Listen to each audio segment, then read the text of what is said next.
Good morning everyone केमन आछो तोमरा आशा करी तोमरा सबाई भालो आछो सुस्थ आछो आमिও ভালো আছি সুস্থ আছি তাহলে চলো এই 5 টাকা দামের ভুজিয়া প্যাকেটটা নিয়ে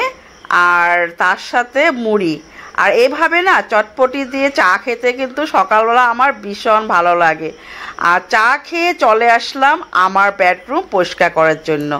তো আমি দেখো সুন্দর করে মানে একদম বিছানার নিচে টিচে সবকিছু পরিষ্কার করে মুছে নিচ্ছি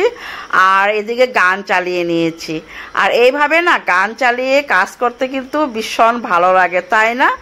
আর তো এদিকে রোজের মতনই আমি কিন্তু গান চালিয়ে কাজ করি আর এদিকে দেখো কি রোদ্র চলে আসছে এখন বাজে 7:45 ভাবতে পারো কেমন গরম আমাদের এখানে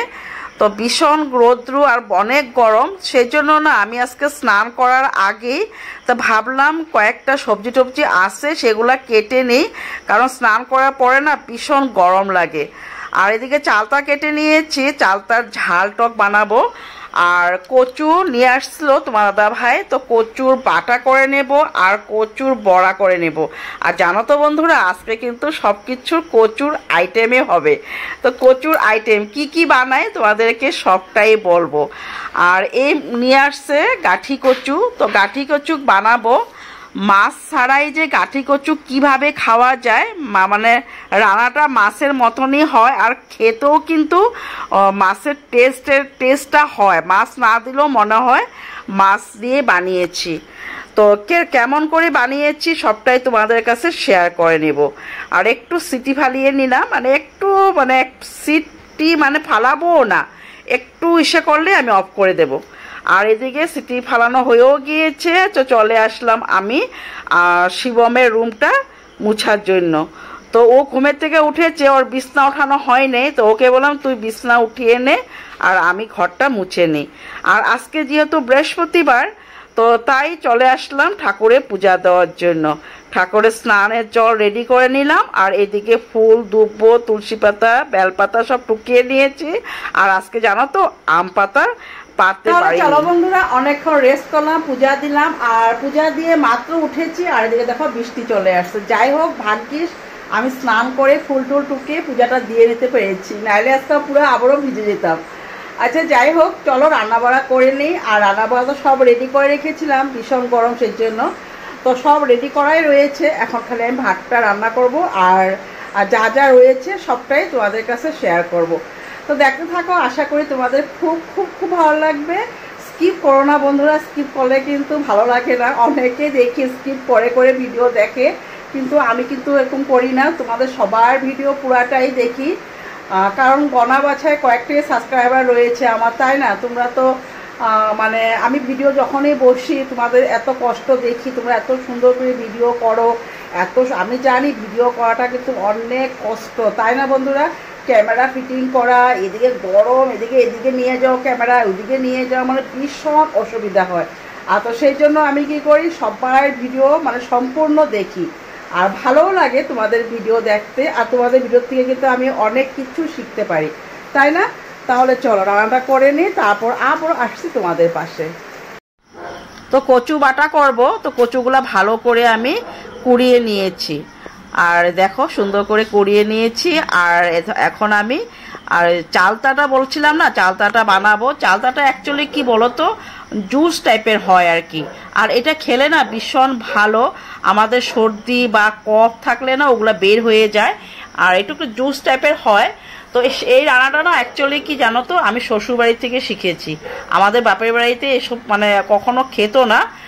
ছোটো চালতা দিয়ে বা এরকম মাছ দিয়ে রান্না করতো তো আমার শাশুড়ি দেখতাম এইভাবে রসুন সম্বার দিয়ে রান্না করতো তোমরা যদি চাও সর্ষা সম্বার দিয়ে বা অন্যরকম টাইপেরও বানিয়ে খেতে পারো কিন্তু আমি যে বেশিরভাগ এভাবে রসুন সম্বার দিয়ে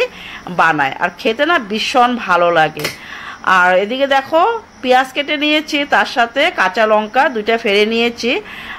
চাটনিটা বানাবো কচুর চাটনিটা তোমরা যদি ইচ্ছা করো সেটার মধ্যে রসুনও দিতে পারো বা রসুন বেটে দিতে পারো বা রসুন এইভাবে দিতে পারো কিন্তু আমি পছন্দ করি না রসুন দিয়ে তো সেই জন্য না আমি পেঁয়াজ দিয়ে রান্না করি আর কাঁচা লঙ্কা কয়েকটা ফেলে দিয়ে দিলাম আর ভালো করে পেঁয়াজটাকে ভেজে নিচ্ছি যাতে পেঁয়াজের কাঁচা গন্ধটা না থাকে। আর এইভাবে কচু বাটা করে খেতে কিন্তু ভীষণ ভালো লাগে। তো দেখো এভাবে আমি কচু বাটাটা করে নিচ্ছি ভালো করে। আর এইদিকে না কচুর বড়া করব, আর একটু জলে সিদ্ধ করে নিচ্ছি যাতে গলা না ধরে বা খেতেও মানে সফট হয়, ভালো হয়। তো সেই জন্য একটু গরম জলে উতরিয়ে নিয়েছি। তো জলটা সেকে দিলাম, তারপরে বানিয়ে নেব কচুর বড়াটা। আর এদিকে দেখো হয়ে গিয়েছে আমার কচুর চাটনি।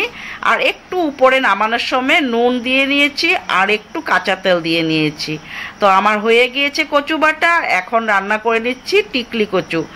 তো এই মুখী কচুটা না আমি মাছ ছাড়া রান্না করব, একদম মাছের মতনই সব কিছু মশলা দিয়েছি, জিরের গুঁড়ো, ধনিয়ার গুঁড়ো আর মরিচের গুঁড়ো না, মরিচ বেটে দিয়েছি। তো এইভাবে মানে রান্না করলে না খেতে কিন্তু পুরো মাছের মতনই লাগে। তার মধ্যে একটা ধনিয়া পাতা রয়েছে, সেই ধনিয়া পাতা যদি দেওয়া হয় না মাছের গন্ধটা চলে আসে। তো ধনিয়া পাতাটা কী দিব সবটাই তোমাদের কাছে শেয়ার করব, দেখতে থাকো তোমরা, তবে তোমরা চিনবে। তো এই ধনিয়া পাতা তোমরা চিনো কিনা জানি না, এটা কিন্তু আমাদের এখানে মান ধনিয়া পাতা বলে। তো আমাদের এটা বাড়িতেই রয়েছে। এই ধনিয়া পাতা দিলে যদি না মাছে খুব টেস্ট একটা হয়, মাছের ঝুলের মতন লাগে।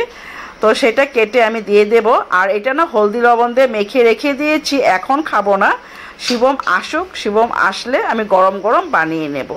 আর এই দেখো ধনিয়া পাতাগুলো আমি ছোটো ছোটো করে কেটে দিয়ে দিয়েছি। এইভাবে তোমরা রান্না করে দেখতে পারো, ভীষণ ভালো লাগে। তো রান্নাবাড়া করে গ্যাস ট্যাস মুছে একটু ফ্যানের হাওয়া নিয়ে নিয়েছি। আর তোমাদের ভিডিও কয়েকটা দেখে নিয়েছিলাম, কমেন্ট কয়েকটা দিয়ে দিয়েছিলাম। তারপর চলে আসছি, শিবমও এখন চলে আসছে। তো সেই জন্য গরম গরম বড়া বানানোর জন্য চলে আসছি। আর এদিকে দেখো কচুর বড়া মোটামুটি আমার বানানো হয়ে গিয়েছে। আর এখন ভাতটা খেয়ে নেব। তাহলে চলো বন্ধুরা, ভিডিওটা বেশি বড় আর করব না, আজকের মতন এখানেই রাখলাম ভিডিওটা। আর যদি তোমাদের ভালো লেগে থাকে তাহলে প্লিজ আমার চ্যানেলটাকে লাইক, শেয়ার, সাবস্ক্রাইব করে দিও। তো বাই।